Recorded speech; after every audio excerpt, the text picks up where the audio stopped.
Friends series के अगले video के अंदर अगले पार्ट के अंदर हम लोग देखते हैं अब कि डीमेट अकाउंट क्या होता है और इसका क्या यूसेज है। तो 1996 से पहले जब डिपॉजिटरी एक्ट नहीं आया था, अभी डिपॉजिटरी क्या होता है मैं आपको बताऊंगा। तो 1996 से पहले जब डिपॉजिटरी नहीं आया था, तो उससे पहले जब किसी को किसी कंपनी का स्टॉक या शेयर बाई करना होता था तो उसको फिजिकल फॉर्म में वो परचेज करना होता था। तो सपोज जैसे मुझे उसमें रिलायंस का शेयर बाई करना था, तो रिलायंस का शेयर मुझे पेपर पे आता था। मैं उसको बाई कर लूंगा with the help of broker. But मुझे वो महीने भर बाद या 25 दिन बाद, 3 हफ्ते बाद, 2 हफ्ते बाद वो अपने घर पे डिलीवर होता है कि यू हैव बॉट इतने नंबर ऑफ शेयर आपको, इतनी ओनरशिप के शेयर आपको रिलायंस की तरफ से मिल गए हैं। तो उससे पहले हम इस तरीके से ट्रेडिंग और इन्वेस्टमेंट का काम इंडिया के अंदर चलता था।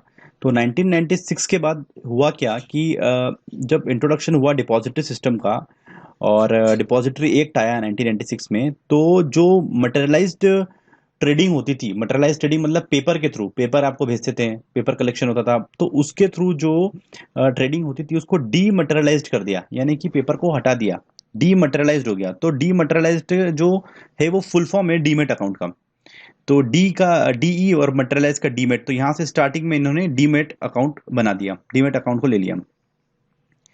तो डीमेटलाइजेशन का फायदा क्या हुआ कि इसके थ्रू हम लोग अब इंटरनेट के थ्रू हम लोग अब स्टॉक्स या शेयर्स को बाय या सेल कर सकते थे। तो जैसे हम लोग गूगल अकाउंट बनाते हैं, गूगल अकाउंट में हम लोग अपना प्रोफाइल बनाते हैं, सब कुछ करते हैं, तो उससे थोड़ा सा टफ होता है क्योंकि इसमें केवाईसी होती है। तो आपका अकाउंट उसी तरीके से होता है, आपको ऑनलाइन सब कुछ दिखेगा इसके अंदर। आपको आईडी पासवर्ड मिल जाता है, अगर आप उसमें आईडी पासवर्ड लॉगिन करके जाएंगे तो आपको अपना अकाउंट ओपन हो जाएगा, सेम लाइक अभी जैसे इंटरनेट बैंकिंग होती है हमारे पास। तो उसमें आपको पता लग जाएगा कि मुझे किस स्टॉक को मैंने बाई कर रखा है। तो वो आपको 2 से 3 महीने बाद या 1 महीने बाद, 25 दिन बाद जो आपको शेयर पेपर के फॉर्म में मिलता था, वो उस समय आप बाई करते थे। दो से आज जैसे कि T+2 में आपको डिलीवर हो जाता है, तो आपकी स्क्रीन आपके अकाउंट के अंदर शो कर देता है कि आपने इस पर्टिकुलर कंपनी के शेयर बाई किए हुए हैं। तो हम आता है कि वाई डीमटेरियलाइज, तो पेपर का यूज नहीं हुआ तो काफी ट्रेडिंग और एक्टिविटीज काफी फास्ट हो चुकी थी। तो एक अच्छा खासा रिफॉर्म था स्टॉक मार्केट के क्षेत्र में। तो डीमटेरियलाइज का फॉर्म जब चालू हुआ तो काफी लोगों ने इंटरेस्ट दिखाना स्टार्ट किया। शुरू शुरू में काफी लोगों के मन में डर था कि क्या होगा, किस तरीके से मैं पैसा लगा रहा हूँ, क्या ये ऑनलाइन दिखेगा, क्योंकि उस समय काफी चलन नहीं था इन सब चीजों का कि ऑनलाइन हम लोग किसी चीज को बाई कर लें, सेल कर लें। तो 1996 में ये चीज आ चुकी थी। अगला हम लोग देखते हैं कि यूज क्या है डीमेट अकाउंट का। ऑब्वियसली बात है, मुझे कोई शेयर परचेस करना है किसी भी कंपनी का, तो मुझे डीमेट अकाउंट की क्या जरूरत पड़ेगी, क्योंकि आज पेपर पे हम लोग मटेरियलाइज्ड स्टॉक्स नहीं खरीद सकते किसी भी कंपनी का। तो 1996 के बाद हुआ क्या, जिन लोगों के पास पेपर फॉर्म में या मटेरियलाइज फॉर्म में जो स्टॉक्स रखे हुए थे, वो एक प्रोसेस के थ्रू उनको डीमेट उन लोगों ने करवा दिया है, और वो शेयर्स खराब नहीं होते थे, वो उनके स्क्रीन में शो करना स्टार्ट कर देते हैं। उसकी प्रोसेस होती है 15 से 20 दिन की, उसके बाद वो आपके अकाउंट में शो करना स्टार्ट कर देते हैं। तो क्वेश्चन ये आता है कि क्या आप लोग भी डीमेट अकाउंट से बाय और सेल कर सकते हैं।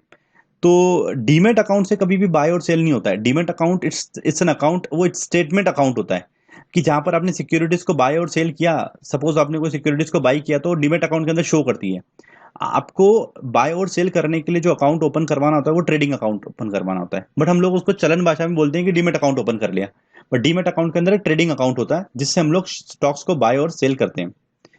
तो ट्रेडिंग अकाउंट क्या होता है हम लोग इसको एक बार समझ लेते हैं। तो देखिए, आपको यहाँ पर तीन चीज दिख रही होगी, एक होता है बैंक अकाउंट, एक होता है ट्रेडिंग अकाउंट, और एक होता है डीमेट अकाउंट।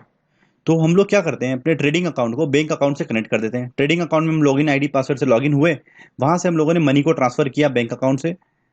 10,000 रुपीज का डिपॉजिट हम लोगों ने वहां से इंटरनेट बैंकिंग के थ्रू हम लोग ले सकते हैं, तो पैसा हमारे ट्रेडिंग अकाउंट के अंदर आ जाएगा। ट्रेडिंग अकाउंट से हम लोग बाय और सेल कर सकते हैं सिक्योरिटीज को। वो कैसे करते हैं, क्या करते हैं, वो आने वाले वीडियोस के अंदर आपको पता लग जाएगा। तो सपोज करते हैं कि मैंने स्टॉक एसबीआई का बाई किया है 260 की प्राइस पे, 100 स्टॉक बाई किए, तो आपके डीमेट अकाउंट में T+2 टाइम प्लस टू दिन के बाद आपका पैसा आज डिडक्ट हो जाएगा। T+2 दिन के बाद आपको डीमेट अकाउंट के अंदर शो करेगा कि आपके पास एसबीआई के इस प्राइस के इतने शेयर आपके पास रखे हुए हैं। तो आप हरकत करते हैं ट्रेडिंग अकाउंट के अंदर, उसका जो शो होता है वो डीमेट अकाउंट के अंदर होता है। फिर आपको लगता है कि प्राइस अब बढ़ चुकी है या प्राइस मतलब स्टॉप लॉस के आसपास आ रही है, तो आप जब उस पोजीशन से बाहर निकलते हैं, स्क्वायर ऑफ करते हैं, या उसको बाई कर रखा है तो सेल करते हैं, या सेल कर रखा है तो बाई करते हैं, तो आपकी वो पोजीशन डीमेट अकाउंट से हट जाती है, आपको पैसा आपके अकाउंट में मिल जाता है ट्रेडिंग अकाउंट में, वापस आप ट्रेडिंग अकाउंट से बैंक अकाउंट में डाल सकते हैं। तो ये सिंपल प्रोसेस होती है। तो आई होप कि आप लोगों को ट्रेडिंग डीमेट अकाउंट समझ में आया होगा। तो हम लोग एक छोटा सा पॉइंट डिस्कस करते हैं जिन लोगों के लिए कि भैया क्यों लोग ट्रेड करते हैं। तो जो लोग नए हैं वो ट्रेड इसलिए करते हैं क्योंकि उनको पैसा बनाना होता है, प्राइस मूवमेंट होता है दिन भर वर्किंग डेज में। मंडे से लेकर फ्राइडे तक मार्केट ओपन होता है 9:15 से लेकर 3:30 तक में, तो प्राइस का मूवमेंट ऊपर नीचे होता है, वो होता है डिमांड एंड सप्लाई की वजह से। तो लोग उसमें पैसा बनाने की कोशिश करते हैं प्राइस के मूवमेंट के अकॉर्डिंग। तो लोग काफ़ी अच्छा पैसा बना रहे हैं इस मार्केट के अंदर। तो हम लोग अब देखेंगे कि डीमेट अकाउंट आई होप कि आप लोगों को समझ में आ चुका होगा।